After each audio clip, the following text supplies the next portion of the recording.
Hello friends, welcome back to my YouTube channel. இன்றைக்கி நம்ம என்ன பார்க்க போகிறோன்னா, பேச்சுலர் ரூமில் இருக்கிற இன்க்ரீடியன்ட்ஸை வச்சுக்கிட்டு கருவாடு தொக்கு எப்படி செய்கிறதுனா பார்க்க போகிறோம். வாங்க வீடியோக்குள்ளே போகலாம். கருவாடு தொக்கு செய்கிறதுக்கான இன்க்ரீடியன்ட்ஸ் என்னென்னு பார்த்தீங்கன்னா, ஒரு 4 வெங்காயம், 3 தக்காளி, 2 வாழைக்கருவாடு எடுத்திருக்கேன். உங்கள் ஊரில் இந்த வாழைக்கருவாடு என்னென்னு சொல்லுவாங்கன்னு கமெண்ட் பண்ணுங்கள். ஸோ நாங்கள் 4 பேர் இருக்கிறதால இவ்வளோ இன்க்ரீடியன்ட் நான் எடுத்திருக்கேன். ஆக்சுவலாக நான் பேச்சுலர் ரூமில் தான் இருக்கேன். ஸோ நாங்களே சமைச்சு நாங்களே சாப்பிட்டுப்போம். வாங்க நெக்ஸ்ட் இதை கட் பண்ணுறதை பார்க்கலாம். நான் இப்போ ஃபஸ்ட்டு கருவாடை கட் பண்ணி வச்சுருக்கேன். இந்த கருவாட்டை இந்த வார்ம் வாட்டரில் நம்ம கொஞ்சம் நேரம் ஊற வைக்கணும். ஸோ அந்த ஊற வைக்கும்போது அதில் இருக்க உப்பு இல்லை அழுக்கு எதாவது இருந்ததுன்னா ஆட்டோமேட்டிக்காக அது ரிமூவ் ஆகிடும். ஸோ இது ஊறிட்டு இருக்கட்டும். இது கொஞ்சம் நேரம் வார்ம் வாட்டர் ஊறிட்டு இருக்கட்டும். நம்ம அதுக்குள்ளே வெங்காயம் தக்காளியை கட் பண்ணிடலாம். இப்போ தக்காளியும் வெங்காயம் கட் பண்ணி வச்சிட்டோம். நெக்ஸ்ட் வாங்க கருவாட்டை கழுவி அதை தனியாக எடுத்து வச்சுட்டு சமைக்க ஸ்டார்ட் பண்ணிடலாம். இப்போ ஃபஸ்ட்டு நம்ம பேன் வச்சுக்கலாம். பேன் வச்சுட்டு கொஞ்சம் எண்ணெய் ஊற்றிக்கலாம். ஃபஸ்ட்டு லைட்டாக ஊற்றிக்கலாம், ரொம்பலாம் வேணாம். எண்ணெய் கொஞ்ச நேரம் காயட்டும்.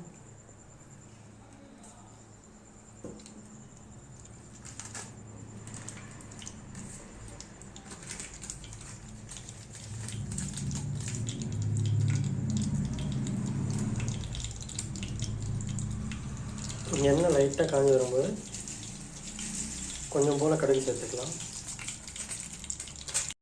இப்போ எண்ணெய் காஞ்சிச்சு, நம்ம அதில் வெங்காயம் சேர்த்துக்கலாம்.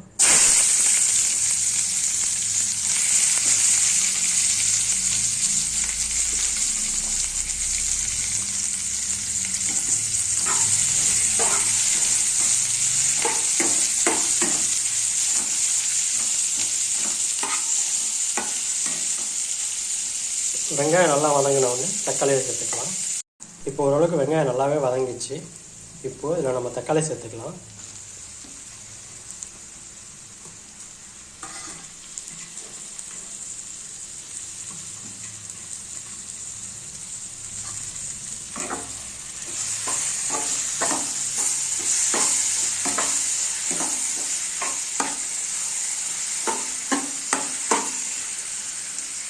கொஞ்ச நேரம் வெயிட் பண்ணலாம். தக்காளி நல்லா வதங்கட்டும். இப்போ பார்த்தீங்கன்னா இது ஓரளவுக்கு தக்காளி தொக்கு கன்சிஸ்டன்சிக்கு வந்திருக்கு. இப்போ லைட்டாக மஞ்சத்தூள் கொஞ்சம் போட்டுக்கலாம். அந்த மஞ்சளோட ராஸ்மெல் போனோடனே கருவாடை சேர்த்துக்கலாம்.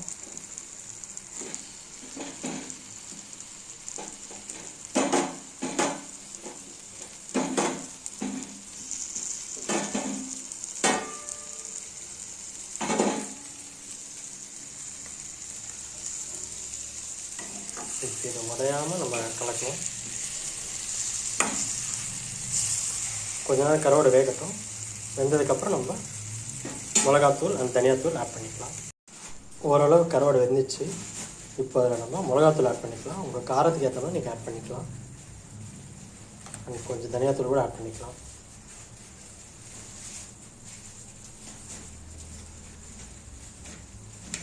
இப்போது இந்த மிளகாத்தூளும் தனியாத்தூளோட ராஸ்மெல் போகிற வரையும் நம்ம நல்லா இது கொஞ்ச நேரம் ஸ்டீமில் வைக்கணும். மிளகாத்தூள் அந்த தனியாத்தூளோட ராஸ்மெல் கம்ப்ளீட்டாகவே போயிடுச்சு. இப்போ ஓரளவுக்கு தண்ணி ஆட் பண்ணி கொஞ்ச நேரம் வேக வைக்கலாம். குழம்பு நல்லா கொதிச்சுருக்குன்னு நினைக்கிறேன். வாவ், கலரு எல்லாமே சூப்பராக வந்திருக்கு. இன்னும் ஒரு 2 to 3 minutes கொதிச்சிச்சுன்னா நம்ம தொக்கு மாதிரி ரெடி ஆகிடும்.